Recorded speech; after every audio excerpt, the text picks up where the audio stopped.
હાલો વિદ્યાર્થી મિત્રો, આપણે 19નું એક્ઝામ્પલ છે. તો 90 ગ્રામ પાણીની અંદર 30 ગ્રામ અબાષ્પીય દ્રવ્ય આપેલો છે. કયો છે એ ખ્યાલ નથી.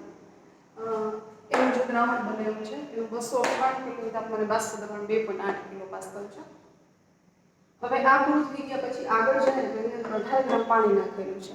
એનો અર્થ કે જે દ્રાવણ હતું એને મંદ બનાવી દીધું છે, દ્રાવક છે એડ કર્યું છે અને 9 બાષ્પ દબાણ 2.9 કિલો પાસ્કલ મળે છે. મીન્સ કે બાષ્પ દબાણમાં વધારો થયો છે. તો બે વસ્તુ શોધવાની છે, દ્રાવ્યનું મોલર દળ શોધવાનું છે અને પાણીનું બાષ્પ દબાણ શોધવાનું છે.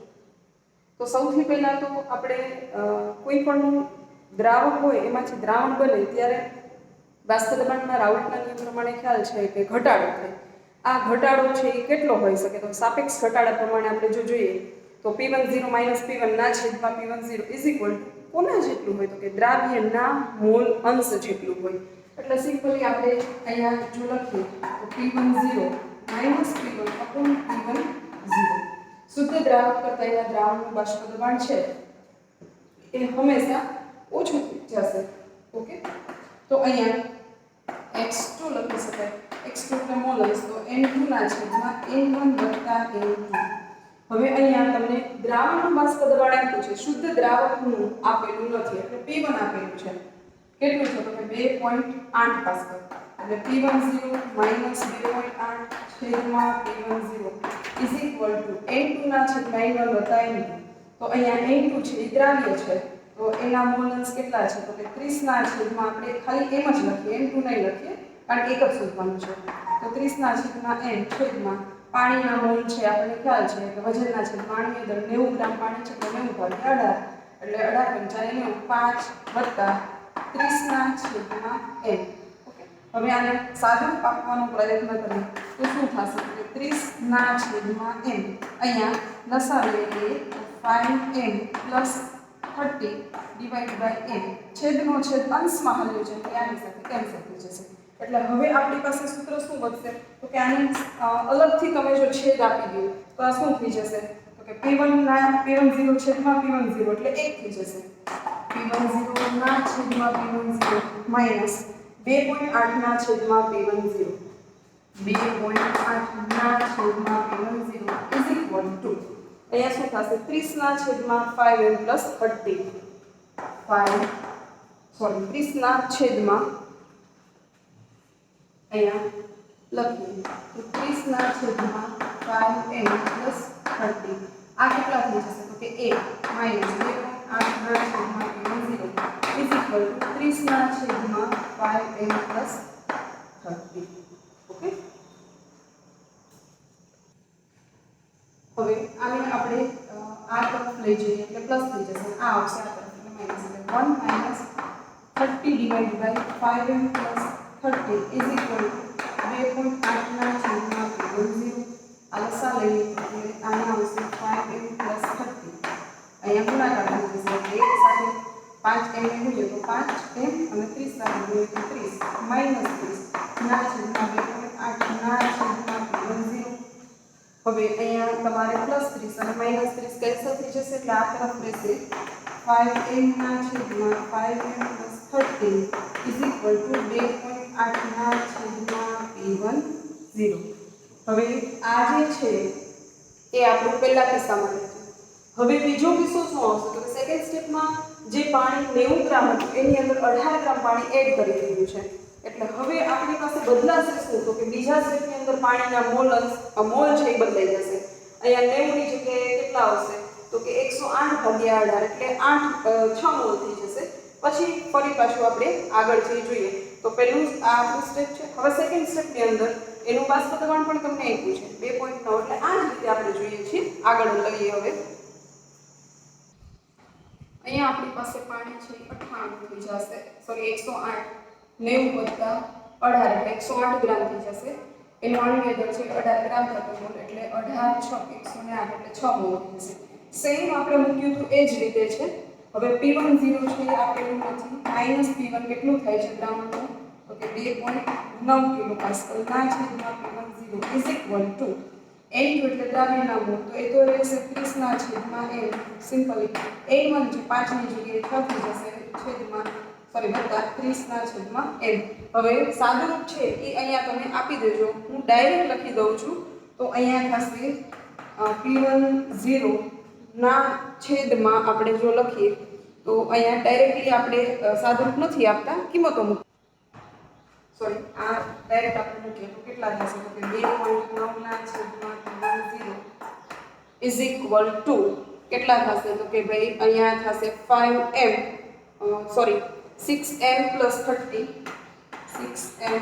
30 ડિવાઇડ બાય આપણે જે પહેલા કિસ્સામાં હતું એ જ રીતે 6m + 30.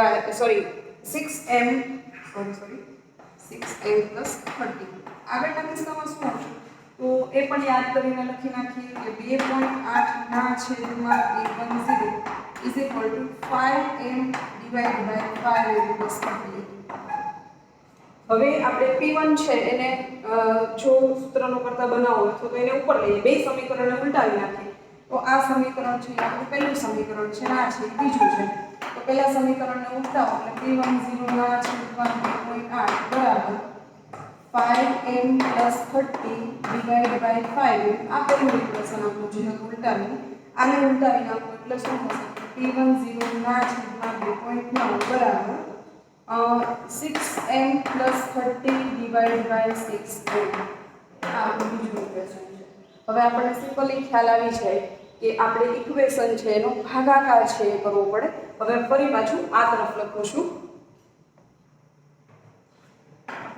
સમીકરણ 1 ને 2 વડે ભાગાકાર શું મળે એ જોઈએ.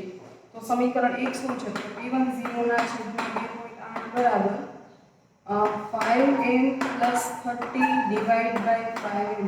એને હવે બીજા સમીકરણ વડે ભાગવું છે એટલે અહીંયા થશે P10 ના છેદમાં 2.9 બરાબર અથવા તો ભાગાકારમાં સોરી બરાબર તો નહીં આપણે લખીએ, અહીંયા બરાબર લખશું 6m + 30 ડિવાઇડ બાય 6m. છેદનો છેદ અંશમાં જતો રહેશે એટલે થશે અહીંયા P10 ગુણ્યા 2.9 ભાગ્યા P10 ગુણ્યા 2.8 બરાબર આ ઉપર જશે એટલે શું થશે? તો કે 6m ગુણ્યા 5m + 30 ભાગ્યા અહીંયા આવશે 5m ગુણ્યા 6m + 30.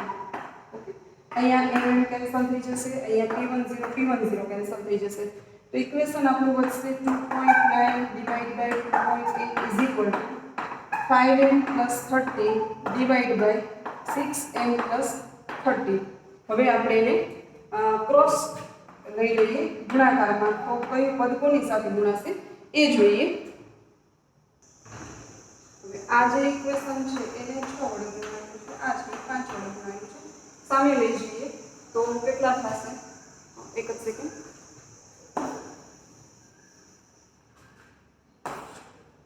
2.9 ગુણ્યા 5 ગુણ્યા 6m + 30 is equal to 2.8 multiplied by 6 multiplied by એટલે આની સાથે ગુણાશે ગુણ્યા 5m + 30.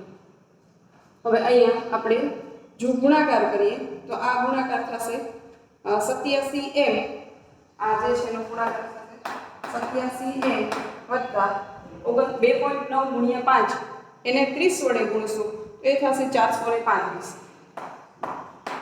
બરાબર 2.6 ગુણ્યા 2.8 ગુણ્યા 6 વત્તા ગુણ્યા 5 તો 6 5 30 30 ગુણ્યા 2.8 તો એ થશે આપણે 84m વત્તા આપણે આની સાથે ગુણીએ તો 6 દુ 12 6 તેરીને 18 એટલે 180 ગુણ્યા 2.8 એટલે એ થશે 504.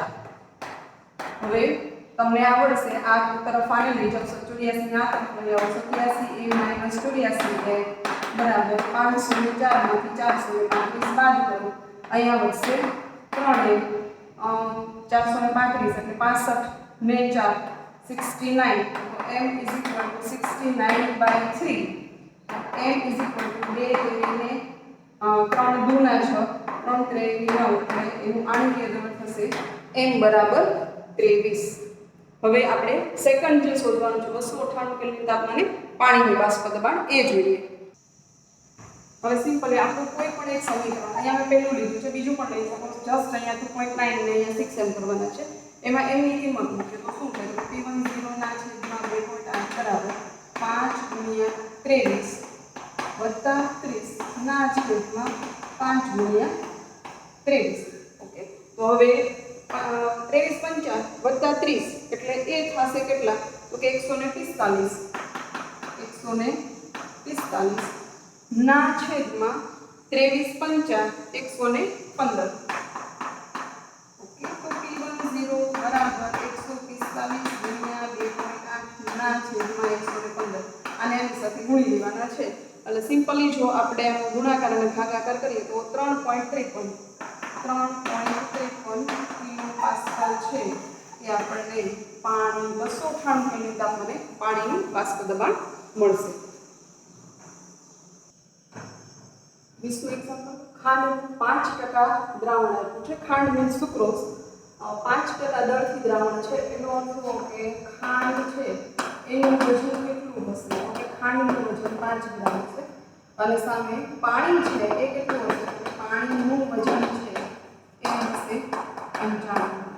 ઓકે, એનું ઠાર બિંદુ આપ્યું છે દ્રાવણનું, એટલે TF દ્રાવણનું ઠાર બિંદુ 271 કેલ્વિન છે. શુદ્ધ પાણીનું ઠાર બિંદુ 273.15 કેલ્વિન હોય. એનો અર્થ કે 273 ડેલ્ટા TF કેટલું થશે? તો કે શુદ્ધમાંથી દ્રાવણનું ઠાર બિંદુ બાદ એનું ઠાર બિંદુ છે બાદ કરો તો શુદ્ધ દ્રાવણનું ઠાર બિંદુ 273.15 છે. દ્રાવણ બને છે એટલે એનું ઠાર બિંદુ નીચું વહી જાય છે અને થઈ જાય છે 271, એટલે ડેલ્ટા TF આવશે 2.15 કેલ્વિન. ખાંડનું વજન 5 ગ્રામ છે અને પાણીનું વજન છે 55 ગ્રામ છે. તો હવે આપણે delta TF KF × m. Okay, આ સૂત્ર મૂકીએ તો આપણને શું મળશે? તો કે અહીંયા સુધી આપી દીધું છે. હવે પહેલું દ્રાવણ એવું આપ્યું છે કે જેની અંદર તમે ખાંડ ઉગાડી દીધી. હવે પાણીમાં જો 5% ગ્લુકોઝ નાખીએ તો એ દ્રાવણનું ઠાર બિંદુ કેટલું થાય? સુક્રોઝ નાખ્યો અને ઠાર બિંદુ તો તમને આપી દીધું છે. ગ્લુકોઝ નાખ્યા પછીનું ઠાર બિંદુ શોધવાનું છે. તો અહીંયા શું કરશો? તો કે જ્યારે ખાંડ નાખી અને ઠાર બિંદુનો ઘટાડો તમને મળી ગયો છે તો તમે એની મોલારિટી છે એ તો અહીંયા તમને મળી ગઈ ઇઝીલી, કારણ કે ગ્લુકોઝ છે ખાંડ છે એ સુક્રોઝ છે. તો ખાંડનું આણ્વીય દળ તમને ખબર છે. ખાંડનું આણ્વીય દળ કેટલું થશે? તો કે 342 ગ્રામ પ્રતિ મોલ, કારણ કે સૂત્ર થશે C12H22O11. આને તમે ગણી લેજો.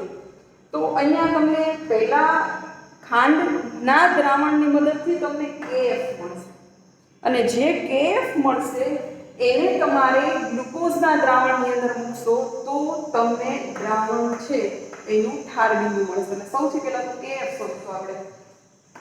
KF ના સૂત્રમાં પડતા બનાવી દઈએ તો ડેલ્ટા TF ના છેદમાં મોલારિટી.